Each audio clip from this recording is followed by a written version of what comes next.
Good afternoon, everybody. Welcome to the second episode in our Keep Calm Returning to School conversations. We're glad to have you here. While we just let people kind of trickle into the room, won't you hop over to the chat? It's on the right-hand side if you're new to this platform. And in the chat, let us know where you're from, what your name is, say hi. It's always wonderful for us to see names that we are familiar with and that we recognize. Let us know if you're a parent or a teacher as well. It would be great to get a sense around who's in the room. I'd like to introduce you to what we've been doing. My name is Tamarin and I'm a psychologist. I'm based in Cape Town. I do a lot of work with parents and families, and I work at Tomorrow Today as a consultant, doing executive coaching and thinking about personality and the implications of personality. So I've got far more of my psychology hat on today, and I am here with Zanele. Zanele is a colleague of mine from Tomorrow Today as well, and Zanele is an unlearning expert. So this is definitely the kind of person that we need in a conversation like this, because that's all we're doing all day, learning, unlearning, and relearning. So Zanele specializes in that component within Tomorrow Today. She's also an educator by profession and has got a lot of experience working in the foundation phase of the classroom. Zanele, I don't know if you just want to say hi, see if there's anyone that you're familiar with that's popping up on our chat. Oh, thanks so much, Tam. Thanks for the wonderful introduction. It's lovely to be here again for the second installment of our series. Looking forward to having conversations with parents, teachers, and everyone who's here to join us. I'd like to just say during this short time that we'd like to thank all of the teachers and parents that have given us some amazing feedback, Tamarin, this week. Whether it's on social media, through our emails, whatever it is, thank you for the lovely feedback that we're going to chat about today. Absolutely. People have been really generous, and we've got quite long emails from teachers in particular, which is extraordinary because we know how much time pressure they're under. But for those of you who are joining us for this first time, this is the second episode that we did. The first webinar we did was called Keep Calm, You've Got This. And that was aimed primarily at parents and teachers around heading back to school. We know that kind of grade 7s and grade 12s have gone back. In some schools, some other grades have gone back. But I mean, Zanele, I'm sure you'll agree with me, it's been quite a chaotic past 2 weeks. Where are your schools open? Are they closed? Are they open and then they closed? I mean, I can just imagine the levels of stress that it's put parents and teachers under over these last 2 weeks. Absolutely. It's been crazy. And I think a lot of the teachers and parents that have joined us in today's session will agree with that. And we'd like to invite you, as we share some of these insights, to even second some of them or give some of your own tips and clues that you found useful. Because remember, you are in a room of people that want to get assisted by you, who want to share and want to collaborate. So I think we can definitely use this platform to share and to grow each other as we all walk through this journey. So we're going to use a framework for assessment during our talk today. And it's going to help us to sort of just piece out some of this information that we've been getting during this week to help us to move forward. So the acronym that we're going to work with is PAUSE. And if you're a teacher who knows their language, you'll know PAUSE, P-A-U-S-E. And the piece in this framework stands for the part A is pausing and stepping back. So this is the most important part. And Tamarin, I know you've been advising this quite intensively, and this was one of the focus areas we had for our last webinar, which is what we started off with. So it's important that in the beginning, you pause, you step back, and you start to look at the situation differently. And then the second part, which is A, is acknowledge the current situation. So what's changed? And this is where we're going to start to look at some of the feedback we received around the changes that we identified in schools. And then the next one is U. Understand the implications of these changes. What do the changes mean, and how have they actually caused the entire system to change and possibly even flip on its head? S, see where your head is at. Where is your head at the moment? Analyze where you are and where you find yourself. And then lastly, E, encourage yourself, encourage others, and keep moving forward, because whatever it is, whatever happens, I mean, there are going to be bumps in the road, but we need to keep going. So, I mean, let's start a little bit with the P. Zanele, this is kind of talking Tomorrow Today that we use all the time. Get up onto the balcony. And that doesn't make a lot of sense unless you understand what it really means. parents and teachers, if you imagined yourself on a dance floor, it might have been a long time since you were on a dance floor, but throwback and imagine yourself on a dance floor. It's really hard to gauge a full sense of what's going on when you're on the dance floor. There's the hustle and the bustle. You can see a whole bunch of things. You can feel the music, and there's definitely a lot you can get from that experience.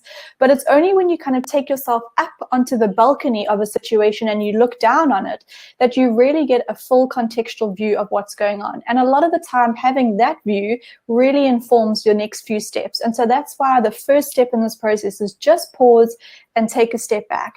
Now, in this current context, pausing and taking a step back probably means a break from social media, a break from those kind of very intense WhatsApp groups, especially the ones that are kind of making you quite paranoid, and just allowing yourself to kind of get your own space and think about this and analyze the information that you have in ways that make sense to you. So let's jump into the A's. Zanette, you've worked extensively with different schools and different teacher groups over these last 2 to 3 weeks. What are you noticing, and some of the feedback that we've gotten, what are the changes that are happening? How do we understand the changes in this current situation?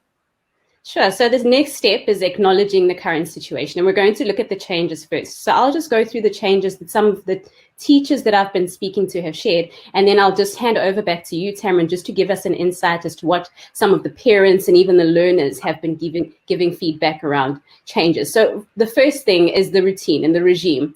When students enter the school building, it's no longer the same. A teacher said to me that now children have to line up in certain areas. There are a lot more teachers that need to be deployed to ensure that this regulation is handled correctly, and it's kind of a regimented way of doing things.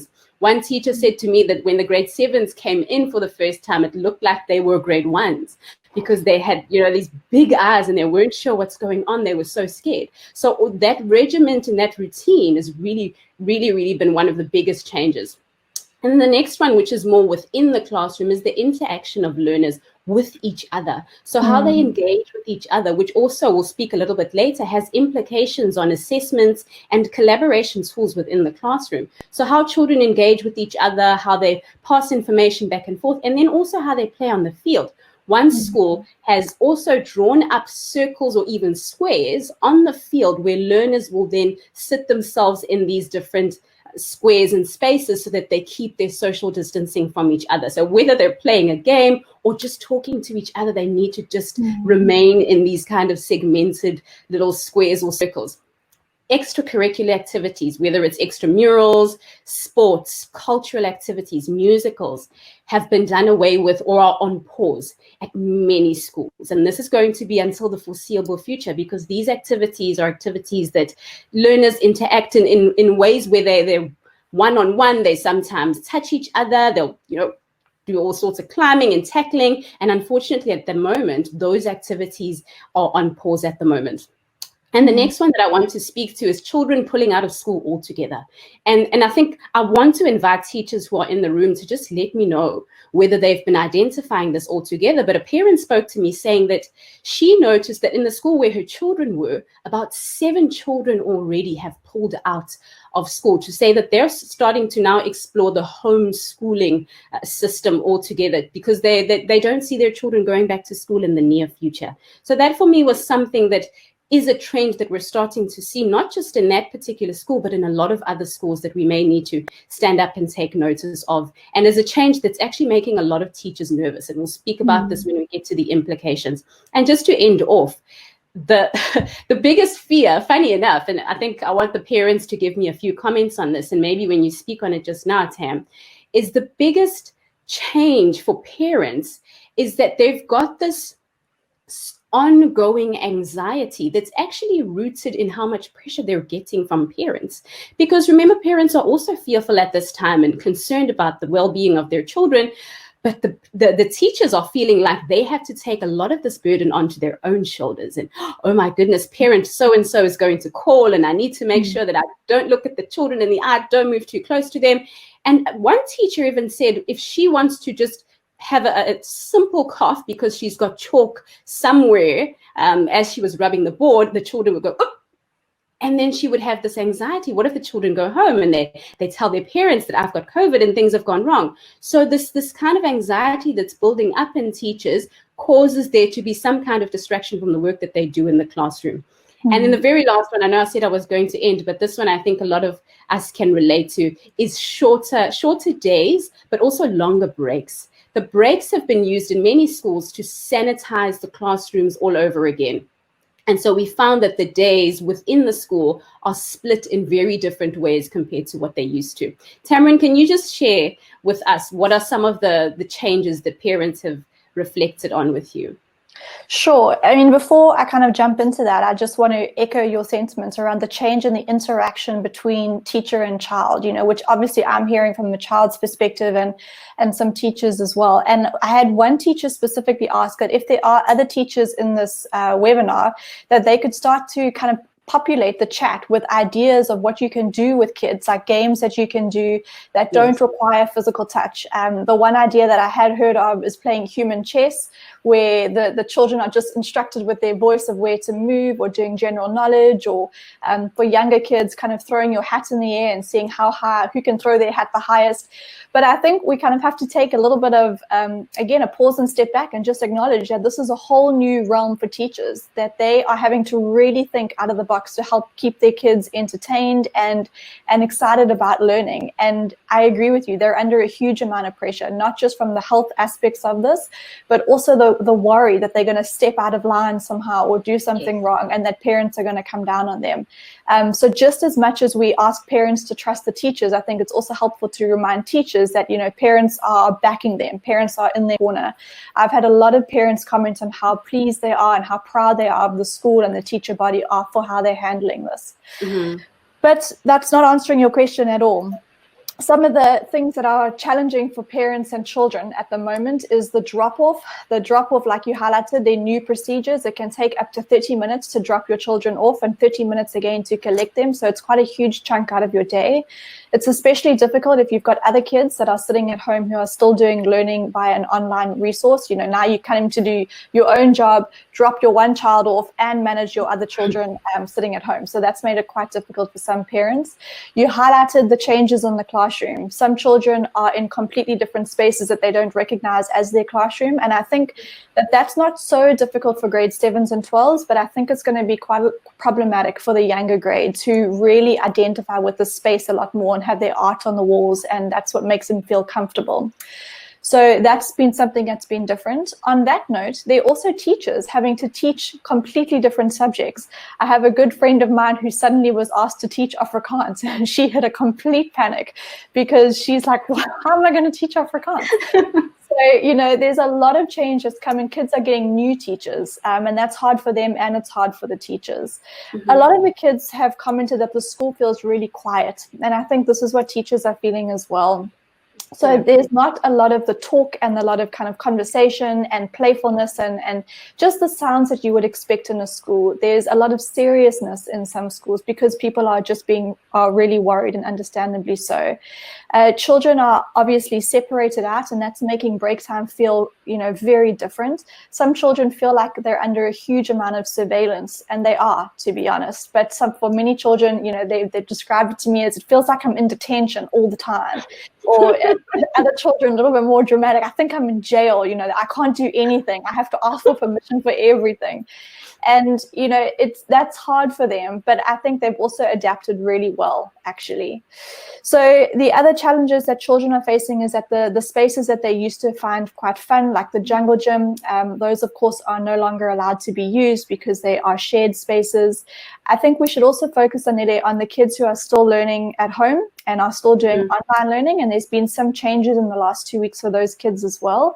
A lot of schools have gotten far more proactive in setting up Wi-Fi hotspots. Now that they are back at the school, they can create these kind of Wi-Fi hotspots for parents who still have children learning at home to come through, connect, download whatever work they need to, and then carry on. So that's quite a positive change. And then there was a comment that was made by, again, another friend of mine who's a maths teacher that I thought was really insightful. And she just said to me, Tam, we're teaching blind when we're teaching online. So she said for maths in particular, she's a high school maths teacher, and she was just saying that maths is hard enough as it is. Normally you get those kind of confused faces looking back at you, people you can just tell are not understanding. But she said, then you know that, and you go towards that child in a break, or you kind of ask a question and make sure that they understand. But in the online teaching platforms, it feels like you're teaching blind. You've got no facial feedback coming from any kids. Children find it incredibly anxiety provoking to put on their mic, interrupt the teacher, and then contribute. And they don't have the kind of social collective confidence that they did in a classroom setting. So it is different between raising your hand in class, where you kind of look next to you and your friend's like, I don't know what's going on here either, to being at home where you can only see your teacher, you can't see your classmates, and you have to actually activate your anti-mute button to be able to interrupt. So I think that's been something that's been quite hard for kids as the kind of toll of this style of learning is continuing. Smaller kids are also finding it really difficult to do a lot of the performance activities. So I think if you are teaching the foundation phases, just be sensitive to your more anxious children are not wanting to do a video of themselves and send it in, which is a fun and a great idea, but make it available that they can send it directly to you as the teacher. Because again, they can see themselves the whole time that they're doing these recordings. And for your more anxious kids, that can be quite provoking. The last thing that I think is worth mentioning, Zanele, and this kind of throws back to the implications of these changes, is that now that some classes are back and some grades are back, there does seem to be this collective pressure, again, on parents of now you need to send your child back, especially in schools where a lot of the kids are back, and that's in complete flux. Some schools, are really running at kind of the 30% capacity for the grades that are allowed to return back. Other schools are almost running at a 90% capacity for those grades. And so parents are feeling this pressure, the social pressure of, I need to be sending my child back when their grade goes back on the 6th of July. What have you noticed have been some of the implications of the changes? And yeah, feel free to kind of jump in on any of the comments that I've made, Zanele. Sure, no, that's all right. Thanks so much, Tam. You've shared quite a lot there, and you spoke about the little ones. I had a teacher who spoke to me and said that what they suspect is the mask thing becoming the biggest trouble. And there was even a joke about it. You remember this one about masks being used as slingshots and masks being wet when they come back from the bathroom and all sorts of things. But what I want to speak about now before I go into the implications are some of the things that have stayed the same. And I think that these will cover both parents and teachers and learners as well. So all round things that have stayed the same. And one of the main ones is that love for teaching. And this is something that parents and teachers have noticed, that even with everything that's going on, learners have come back with an enthusiasm. As much as on the first day, they needed to be reoriented into the school system, but they've got this continuous ongoing enthusiasm for the schooling system, for school, for teachers. And I mean, some of them still want to hug the teacher considering everything that's going on, but it's this love for what's going on and the positivity and the great attitude and just being keen. And that's something that points also to the resilience in children and how much they actually enjoy what school provides. I heard a saying once that back in the days, children used to run from school to get home, but now in the society that we live in, a lot of children actually run from home to go to school. So school is still a kind of safe haven for a lot of children. And I think that that's something we need to still remember, that still remains. And if we build on that, then we've got a better chance of making a lot more progress with our children. And then the next one is that teaching styles have stayed the same, whether you're working online, teaching online, like you mentioned just now, or you're in the classroom. A lot of teachers have just adopted that same teaching style that they used to have. And whether or not this is working effectively for them, that's what a lot of teachers have been doing. As much as teaching online will vary here and there when it comes to resources, how you interact, and like you mentioned, not seeing children's faces if you're on a more webinar kind of platform. But those systems have stayed the same. And that has been consistent with a lot of teachers as we go on. And I'd like to now actually move on to the U of our framework.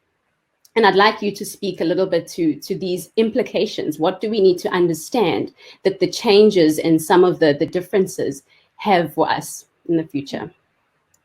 Well, I think that, when we think about the one that you've just mentioned, for example, that some teachers are having to teach online and they're also having to teach live in-person conversations with their kids. That's a huge amount of work for teachers. They're almost running a dual classroom at the same time. And I think that we need to take that into account. So teachers are feeling really exhausted. I think that there is quite a high level. They've been carrying I wouldn't call it chronic stress, but because I don't think it's been quite long enough yet, but I do think it's got the potential to become quite chronic stress. They've been running at really high cortisol levels since the announcement of schools went back. And I think that that's only going to kind of ramp up over these next 3 weeks, in the build up to when the next kind of grades come in. So, and we'll talk a little bit later around kind of understanding what are the things that teachers can do to make sure that they are monitoring their own mental health and monitoring their own burnout. I saw somebody asked in the comments section around should teachers be getting counseling or support, and my hope is yes, that if your school is providing that's fantastic, and if they're not, maybe it's something worth suggesting to them. I know that in lots of areas psychologists are volunteering their time to do debrief sessions with teachers and staff bodies in particular, but definitely access as much resources and as much support as you possibly can during this time, teachers. Should we move on to the S?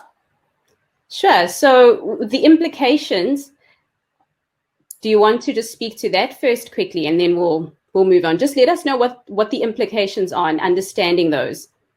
I think that if we're thinking about the implications for kind of children and parents, I'm going to focus a little bit more on children. And what I've noticed, even in my private practice over these last 2 weeks, is that some children who have been really flat, and when psychologists say flat, they just mean that the child's kind of mood levels have dropped. There's not a lot that's exciting them. They're not that enthusiastic about anything. And it becomes a little bit of a flag for us that something is not doing quite well. I've noticed that those children who I was quite concerned about a week ago, who have gone back into schools, have come right back to where I normally expect them to be mood-wise. And so that we can't just dwell on, what's been difficult about going back to school. A lot of kids have found a huge amount of energy and a huge amount of psychological safety around just being back in that school routine. And yes, things are different. They can't hug their friends and play with their friends, but they can see their friends. So for a lot of kids, that's been really helpful. Children are also having to accept the losses and the losses that have come with this new approach to learning. The fact that not all of their friends are going to be in their class, the fact that not all of their friends are back at school, or I spend a lot of time working with kids convincing them that school is not just the academics. You can go to school and school can be great because of the friends and the sport and the extramural activities. And now that's a really hard argument for me to make. So in some ways, children are really feeling the loss of that. I think there's also a level of disappointment because I think the novelty of returning to school and maybe the hype of what they expected it to be has kind of fallen a little bit short of the reality. And that it is quite a big adjustment for these kids. And so some of them are feeling the disappointment of it from that perspective. Mm-hmm. Well, for the teachers, what I would say, and you've made some great points that I'm actually going to build on, the way that teachers have been teaching has completely changed. I had a grade 7 teacher, say to me that she can no longer walk through the aisles. When the teacher would walk through the aisles as children are working or completing some form of assessment, she can no longer do that because then obviously she'd be a little bit too close. So it's technical things around the way that the classroom is arranged that allow you to make a lot more interactive contact with your learners will now have to be done away with. So that's one of the biggest implications. And even building from that, your relationship with the children that you teach and with the learners can be compromised if you're not careful to actually work around something else and to make sure that that's sustained and goes on. And then the other thing, building on what you said about extramurals, that your cultural activities, your musicals. I mean, some children may not shine in any particular way in the classroom, but as soon as they get to the stage during musical time, you would just see where that child belongs. And at the moment, we're not having any of that. And what you find with extracurricular activities is that they allowed school to be an environment that built learners holistically. And now we're having to actually compromise the building of learners holistically, and they'll have to look to do that somewhere else. And this is something that's a very big implication. And then the very last one, and I think this is one that I would like to emphasize the most, is that the changes that are happening are only pointing to the fact that the face of education altogether is changing.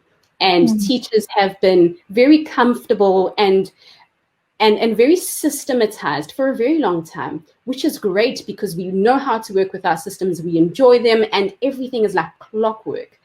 But all of a sudden, teachers are now having to be awakened to a consistently moving environment where they're having to innovate and stay on their feet. And I also had a teacher who said something similar to what your friend said, Tam, that they feel like they're on this hamster wheel that just never stops, and it's overwhelming. But this is something that unfortunately hasn't been a norm in the education field, that we're now going to have to start to make sense of and see what the implications are for education in the future. Because the face of education now is definitely not what it's going to be in the coming years. And this is something teachers need to start to awaken to. But we need to start to look at now, after having gone through the first three letters, where our head is at. And do you want to just speak a little bit to this, Tam? Sure. So Tembelihle, I hope I pronounced your name right. You've asked a question in the chat that says, what is the word that we're going through, because you joined late? So you might not be the only one. We're going through the word pause, which is pause and step back for the P, acknowledge the changes in the situation is the A, understand the implication and meaning of these changes. And then S is see where your head's at. I was going to call that one psyched out, spelled funny, but I thought that might not work too well. So, Zanele, can you throw up the slide for me, please? I'm going to show you a triangle. I'm going to show you two triangles, and I want you to solve for X. Oh, goodness. We're definitely not going to solve for X. That's as close as maths as I'll ever come. Just let me know which one. Just the first one, please. Yeah, just the first one. So this is a cognitive triad, which helps us to understand the ways that we think and how our thoughts, feelings, and behaviors are interconnected. It's very self-explanatory. And hopefully what you can see is that you have got kind of a thought, a feeling, and a behavior, and all three of those are moving into each other the whole time. So if there is something that we are going to kind of intervene in, the easiest one is to intervene in our thoughts. And if we can intervene in our thoughts, it's going to change the way that we start to feel, and it's going to change the way that we then start to behave. And you can see how anxiety runs through this triangle all the time. If I'm thinking something that is making me very anxious, like I can't do this, I can't do this, I can't do this, it's going to start to impact our feelings. We're going to get that kind of like sick feelings. There's physical feelings as well as psychological feelings. It might result in high levels of incompetency or self-doubt, and it's going to start to impact our behaviors. We'll see things like hand wringing, withdrawing. We might see all sorts of types of behaviors around kids in particular and adults acting out this triangle. So that's just the first thing that I want you to hold in mind. Zanele, can you switch to that table that you showed, please? This is the next thing that might be really helpful. This is more helpful for your older ages, so I'd say high school and for adults. And these are called cognitive distortions or cognitive bias. These are different ways, and I've just taken a selection here of, I think, of about 7 or 8, the ways in which people make or understand and interpret their world based on distortions in their thinking. And when we are in times of high stress, these become far more pronounced. So for example, catastrophizing is when you think around the worst possible outcome and you predict the worst possible outcome and then you magnify it in your head. I've seen a lot of catastrophizing over this time and a lot of arbitrary inferences. And arbitrary inferences is the third one from the bottom, which is making assumptions from one instance or from one piece of advice. So I think what would be helpful for us on this chat, seems that there are just a few of us here, go through that list, have a little look at what you think you are most at risk of. And Zanele, I'm going to ask you the same thing. What do you think you do most often? And you can start to see the ways then that actually impacts, because that's your thought, that is going to impact your feeling, and that's going to start to impact your behavior. Zanele, which one jumps out to you as you can kind of say guilty as charged? I think catastrophizing. That's definitely, yeah. Oh goodness! Oh, when you said it, I knew. Well, maybe some of you are like Zanele. If you are, I mean, drop in the chat. What are some of the ones that really stand out for you? Labeling and mislabeling. There's polarized thinking. I see a lot of polarized thinking in my private practice. People, when they're thinking in extreme ways and then they're unable to see the gray. So it's kind of very black and white. If I go to school, I'm definitely going to get sick. Or if I stay at home, I'm definitely going to be missing out. It's hard for people to see a little bit of the both and. beforehand. So that's a bit of a framework that I hope becomes helpful. Again, this is really helpful to explain to your older children when they're starting to feel anxious, to kind of run through this list with them and say, well, is what you're feeling anxious about maybe falling into any of these categories? And then how can we reframe that to get a more accurate view or a more balanced view around what's really going on? Tembelile says, I see overgeneralization. All right, we see you. Labeling. I see quite a few labeling. Fantastic. Well, it's not really fantastic. It's something to work on, I guess.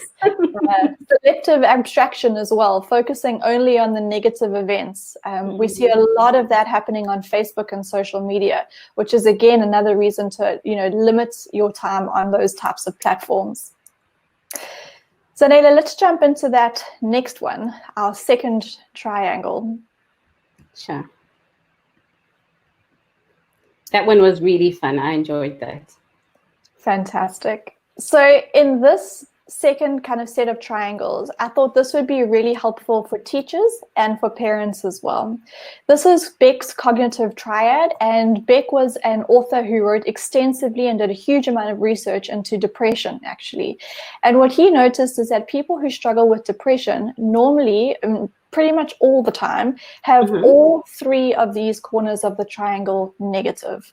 So they have a negative view about themselves. They don't see themselves as valuable, as worthwhile. They second guess and doubt themselves a lot.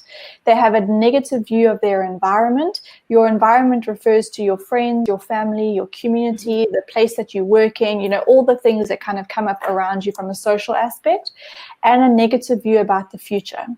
And I think this, for me, is a really helpful, just kind of take stock of where you're at, especially for our teachers as the kind of pressure and the piling up starts to increase. Are you noticing that more of these are turning into negative? And my encouragement to you would be to always try and keep two in the positive, because they almost work like a domino effect on one another.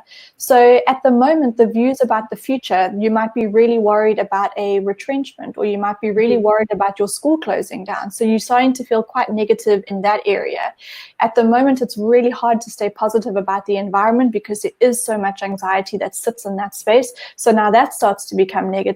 And then you just need to be careful, because it's quite easy for that entire triangle to topple, and suddenly you start having self-doubt, and you being quite critical about yourself, thinking, I don't know how to do this, I can't do this, even though you're actually an expert in your field when it comes to teaching and managing really difficult situations. So you can see how they have this kind of knock-on effect on each other when they move into the negative. The good news is that they also have a knock-on effect with one another in the positive. So that's why I'm saying, if you can kind of just keep a check on, make sure that you've got one in the positive, and ideally try and flip something else into the positive as well, then you're probably going to stay a little bit more in the healthy, if we had to think about it on a spectrum. Any thoughts on that framework for you in particular, Zanele? I think that actually outlines it so well, because a lot of the feedback we've been getting around, especially the third question that we'd asked, what's keeping you up at night, is that teachers really are staying up at night. Parents really are staying up at night, asking especially, how long is this going to last? When is it going to be over? What happens when COVID comes into the school where my children are, or the school where I teach? What then? And I think it's that whole looking at the future with a negative view. And then coming back to what you said with the teachers, now looking at themselves as people that are going to execute negatively, get something wrong or do something wrong. So I like how that framework actually outlines all three of those. And we can use it to, whether you're a parent or you're a teacher, to assess where you are and where your head is at that particular moment. No, I absolutely like it. No, thanks, Tam. It's a great resource. It's also a great way just to compartmentalize what it is that you're feeling anxious about, because often anxiety becomes an overgeneralization anxiety, and that's what anxiety does. All right, that's the kind of curse of anxiety, that you start worrying about this thing, and then eventually you're worrying about everything. This is a good way to just go, okay, I'm feeling really anxious about my ability to teach this lesson. Let me not let that bleed into the two other areas. Let me just contain it to views about myself. How do I know that I'm going to be okay? Well, because actually everybody else that is in this situation as teachers feels the same way that I do. And then think about things that you've done in the past that have helped you to manage very turbulent or uncertain teaching times, probably your first day of being a teacher or your first time teaching in a new school. And just remind yourself that actually you've got this, you've done this before, and then it just allows you to kind of keep moving forward, as opposed to it starting to kind of, I say bleed out, because it feels quite traumatic actually, and anxiety can feel really traumatic for people. So yeah, this is hopefully a helpful tool. It is. Shall we move forward? Yes, I think it leads us very nicely into our E, encouraging ourselves, and now having come out of that drudge back into the positive part of it, and how we are actually going to keep calm. Because the reason we call this series Keep Calm is because that's actually where most of our power lies. So now I'd like you to just speak to the E, and let's get a bit of a positive vibe in here. All right, so encouragement. Encourage yourself and encourage others. And it's almost like a prophecy. I see someone's just mentioned that teachers aren't getting the normal feedback that they usually do. Mm-hmm. So parents, this is a call to you to encourage your teachers. And some teachers are getting a lot of feedback, but they're probably going to need more. This is a really high stress situation for them. So my encouragement to parents would be to kind of pay it forward and encourage your teachers.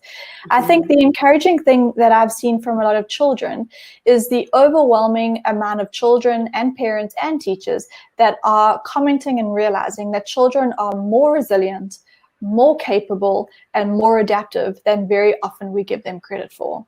This is a whole new world for kids coming into school, and the majority of them are managing it, and they're managing it really well. Their anxiety settles by the time that they're in the classroom and kind of things get rolling. And teachers are really seeing, perhaps with fresh eyes, how adaptable and how capable children are in their classroom, and so are parents. And I think that is really encouraging. I also think that it's encouraging to think, and one teacher commented that you're rewriting history, teachers. Mm-hmm. You currently are writing the history syllabus for the next generation, because this will go down in the history curriculum. And I think that's extraordinary. It probably doesn't feel like it right now, but I think that's important to hold in mind, again, to kind of keep that future perspective that you will come through this. We will find a new equilibrium outside of COVID, and that this is going to be something that's going to be kind of remembered in the history books. And that's the work that you're doing at the moment. So Nelia, what about from your side? I think that encouraging teachers is really important, and for them to encourage themselves, parents to encourage themselves, keep ourselves as our main cheerleaders, especially at this time. And one of the things that I do recommend under this is creating small little teacher support groups, whether it's on WhatsApp or a group that you meet up with every now and again after lessons, just so we can talk about how we're all doing and how the situation is playing itself out and where we see ourselves going from there. Because at this time, it can feel very lonely. A lot of teachers are feeling very lonely, very overworked, and just in this kind of cubicle where they don't know when this is going to end. Mm-hmm. So creating those support groups and then communicating with your parents and your children the whole time so that they understand what you're going through, and you can feed that back from them as well, especially in the classroom. Learners need to know that you want to hear what they're going through. How are you finding this, boys and girls? So far, we've been here for 1 week. How is this going for you? How are you coping with everything? Is the way that we're carrying out our lessons in the classroom making you feel comfortable? And all of those things, just so we all walk this journey together. And I think that that's something that's very important. And I also want to mention that one of the things that will help us to move a little bit more forward is for teachers to adopt a kind of flexible and adaptable way to teaching. And this is a better time than any, really. And even with teachers feeling united and working as a team, it's important that we start to strategize around new ways to do things and how else we can be more creative about teaching learners. I saw a lot of really great game suggestions in the chat box, and sharing those kinds of things in groups really help us to work together, to encourage each other and be each other's cheerleaders, especially to our learners. And then the next one is just talking to learners on those platforms about what the rules are, so that they understand where, and I don't want to say the line, but where the limit is, where they can go and where it's better for them not to go. Because, I mean, especially with the younger ones, it's easy for them to trail on the line and not know what's going on and use the mask for all sorts of things that it shouldn't be used for. But if they understand that when you do come into school, this and this is how things work, we'll come in the morning, you stand in the breezeway, you wait for teachers to usher you in, and then they understand how things are going to work so that the process goes a lot smoother. And I think that that's something that I would strongly say would help to build up the encouragement and make us all feel a lot more confident at this time, where our confidence levels are actually quite low going into this and even moving out. And for parents, what do you think you could add for parents? I think some takeaway tips that I would be giving to parents is ask when the school holidays are. It's a strange one, but parents, you're exhausted. Teachers are exhausted. Kids have been learning the whole way through, and I've just noticed that we're out of the regular pattern of kids having a proper break. So with all the kids I've been working with, I've noticed that they're all taking different holidays. Some of them go on holiday from today, others only go on holiday from in July. But find out from your school when your holidays are and how long they're going to be, so that you've got a bit of a green light or something to kind of hold in front of you. And I think teachers, do the same. Give yourself a countdown calendar until those holidays and mark off every day, because it makes a big difference. The other thing that I think would be great for parents to do is to practice with the masks. And I know that we spoke about this last time, and you highlighted a really good point earlier, Zanele, that it's not just about wearing the masks, it's also about talking with the masks. So a lot of the kids have worn the masks at home or when they've gone to the shop with their parents, but they haven't practiced actually talking. And so I think if you are at home with your kids, and this is probably going to be even more relevant for the younger kids who are still going to go back, start getting them to practice, kind of talk across the lounge. One of you stands there, one of you stands here, and just practice, because they're going to have to talk quite a bit louder, and get them used to that. I think as a closing comment in terms of for parents, this is a really good, although it doesn't feel good, a good time to talk to your kids about anxiety, to educate them about anxiety. And I think, Zanele and I have chatted earlier that if we're going to do another webinar on this series, it might well be focused at kind of the younger children who are going back on the 6th of July, and the anxiety that's probably going to start building quite exponentially as that date comes closer. So this provides a little bit of an opportunity for you to start to help them to build their emotional intelligence, probably before they would have had to ordinarily in normal life, to get them to understand what is making them feel anxious, what are the triggers that make them feel anxious, how does their body respond to anxiety, and then what could be some helpful alternatives to alleviate that anxiety. But perhaps we can elaborate on that more in the next webinar. For now, it's mostly high schoolers, and I think those framework offerings that we gave earlier could be a good step in that direction. Yes. And I think I want to definitely encourage people to have a look on the Tomorrow Today Global Webinars website. So the webinar section of the website, to have a look when we are going to be putting out the next webinar. But we want to do that, especially for the teachers that haven't yet gone back, the parents that haven't yet gone back to school and are part of the beginning of July bunch. And it's those teachers that we want to focus on. It's those parents and learners that we want to help, and to say, what are the tips that are going to help you as you get onto this road with other parents and teachers that have gone back? And two of the tips I want to give before we close off is just keeping communication clear and direct, and to avoid any kind of ambiguity at this time, whether it's in the classroom, with your child in the car, or whatever it is. It needs to be clear, and they need to understand exactly what you mean. Because if there is any opportunity of it being misinterpreted, then that may not play itself out very well a little bit later, especially with children at this time. And then the last one is creating videos that make it clear exactly what the procedures are, so that children know what to expect on their first day back. Even though they may come back with eyes as big as tennis balls, but as long as they know what the procedures are for break time, what the procedures are in the classroom, and how things are actually going to play themselves out when they arrive, so that there's that security and that confidence in the systems that you've put into place. Any last words, Tam, before we close off? I think just to say thank you again to the teachers out there who are really working like champions at the moment and being incredibly adaptable. Be kind to yourselves, take care of yourselves, and thank you for our audience today. We look forward to seeing you again potentially soon. Absolutely. Thank you very much, everyone, for joining us. Thank you for all of your chats. Remember, you will receive the recording of this session so that you can watch it again. And please do share it with any individuals that you know will benefit from the information that we've shared today. And if you want any kind of extra information or extra conversations, I'd like to invite you to a webinar that I'm going to be having with Future of Work expert Graham Codrington from Tomorrow Today Global, just speaking about the future of education and how teachers and parents are going to need to start to reframe, reimagine education if we're going to make it work in the foreseeable future and what it might actually look like. So thank you very much for joining us, and we have had an absolutely wonderful time with you. Have a wonderful day, depending on where you are. Thank you very much. Bye. Bye.